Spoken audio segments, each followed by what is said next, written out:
अजूनही आपल्या कळमनुरीमध्ये एक चांगलं हॉस्पिटल उभं केलं नाही।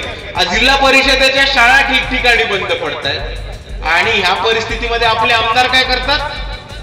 आपले आमदार त्यांचा दंड ठोकतात। आता या दंड ठोकणाऱ्या आमदाराला ठोकून काढण्याची जबाबदारी तुमच्या सर्वांची। अजूनही आपल्या कळमनुरीमध्ये एक चांगलं हॉस्पिटल उभं केलं नाही। जिल्हा परिषदेच्या शाळा ठिकठिकाणी बंद पडतायत आणि ह्या परिस्थितीमध्ये आपले आमदार काय करतात? आपले आमदार त्यांचा दंड ठोकतात। आता या दंड ठोकणाऱ्या आमदाराला ठोकून काढण्याची जबाबदारी तुमच्या सर्वांची। एकदा नडून तरी बघा, एकदा नडून तरी बघा।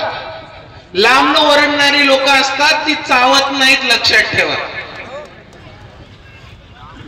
नुसतं दहशत निर्माण करणार, भीती निर्माण करणार। तुम्ही एकदा खेटलात आमदाराला की तो बरोबर पळी घरी जाऊन बसणार, हे लक्षात ठेवा। आणि तुम्ही नडून बघा।